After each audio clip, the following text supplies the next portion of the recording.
прекланяме. Майка и родина, Бащин дом и родно училище.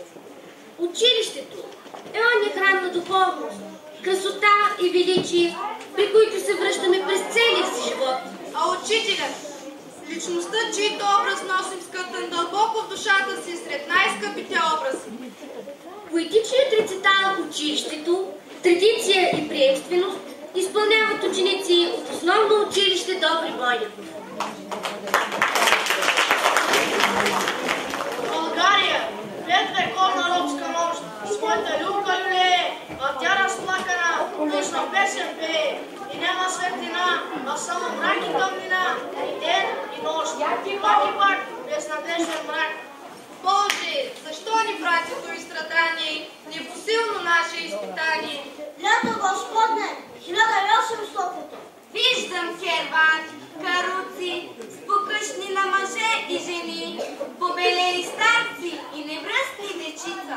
Крачат бавно и тежко, идват от Котел Сливен, от Жеравна Елена, оставили там сред Балкана своите родни места, прогонени от кървав погром, от страшен злодей, турския бей. Горки вълканджии към равна Добруджа крачат. Виждам спира кервана и там сред Мегдана, с мъка и надежда, всеки своя нов дом подрежда. Надежда, къде е тя? Има ли я? Да, има я.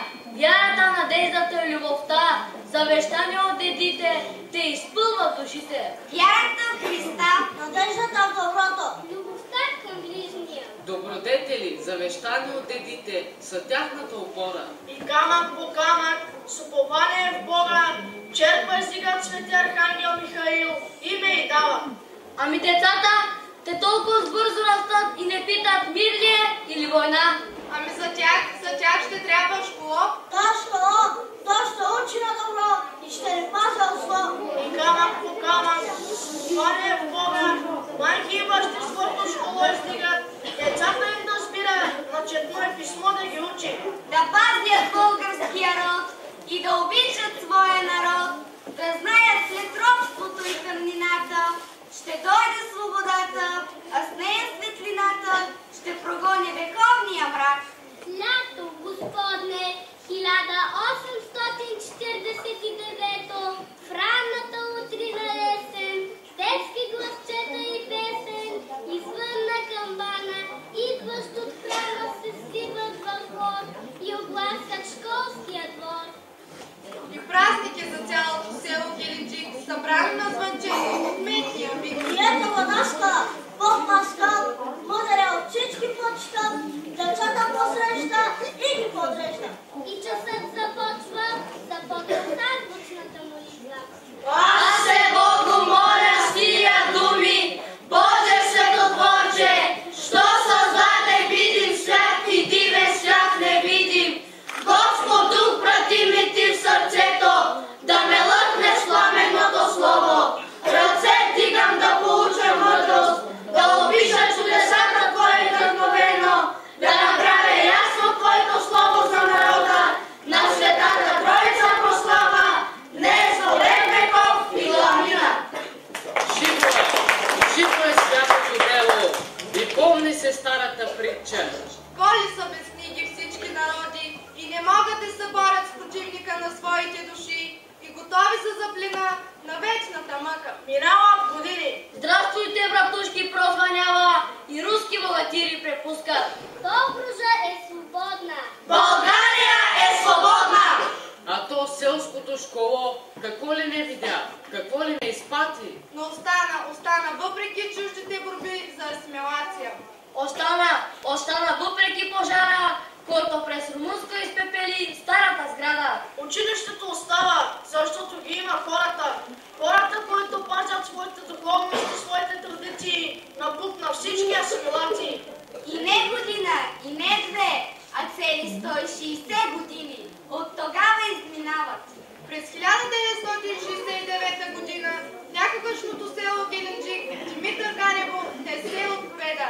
Родолюбивите добружанци, потомци на горите вълканджии, построяват настоящата слънчева триетажна сграда. Училище в равнина. Училище потънало в зеленина. Сред сред златните пшеници и крачим горди ученици. На войников потомци славни, от неговия зов, изпълнени с любов.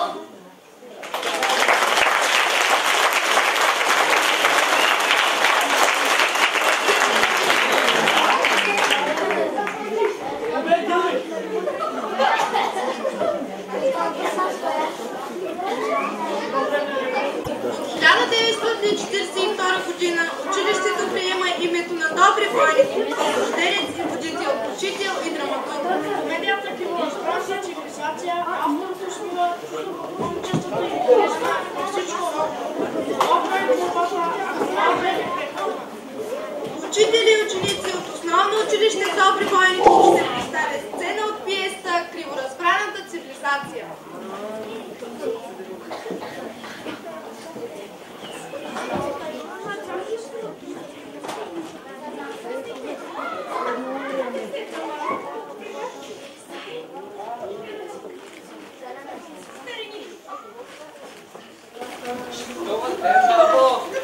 Оплашено красивия, добър ден, добре си ме дошъл. Заповядай, сядай. Стига на Българи, дето си прела и сега се учиш. О, синко, да има баба ти да гледа на курка, ама пусто гърло ни пита, че изстан, то се иска. Другия беше дядо ти жив, друго беше, ама най-сега. Да са живи достовете, бабо. Тъй, синко, да са живи и другия са млади шакоматец. Да се обадя, аз тук при тебе съм дошъл за работа. Ами, че знае ли да, синко, за каква работа си дошъл? Ако ми иди отръки, ще ти помага. Мене, бабо, сърце ми е падало кажи гостове. Сещам се. Ами, че време ти е вече, синко, време ти да се прибереш. Ми той Господ го е рекал, бе, докато сте млади, да си намериш едно булче и да се приберете, че да се радвате. Не ли бях млада, синко? Не ли зная? Не ли съм се радвала? Ама ти я пак ми кажи, къде ти паднало сърцето, пък аз ще ида да половам. Кажи гостове! Кажи Господ, Анка! Зная ги, те са ми стари познайници. Момичето е младо, прилично, езерко зор няма. Ами той ни ничко украса не сини. Ми неговото тъкмини, неговата премяна е нямал никоя. Мари Петлика и тя, Мари Петлика. Ама майката, Боже упази. Колко пъти да очаква си шанадери да се присне, я на този, я на онзи. Българите били прости, българите били вълбучи, така че тя не е българка. Майката ти не гледай, бабо. Момичето е младо, като се вземе в ръце, ще не се прави. Вярно и синко, тук да я макрушата подалеч от корена си, ни пада пресине. Ама щом се нарича една жена каштовница, ще слуша мъжа си, що ще стори? Ами че, то що ме тъй да взема да се позабрадя, да се пристигна, че да са кажи Костре, да полапа. Бабо, ти се знаеш работата. Ще поприка. На добър час. На добър час, сине, и да на Господи света Богородичка помагат, бре. И баба ти стои на колко Иргиница. Тъй, че иде.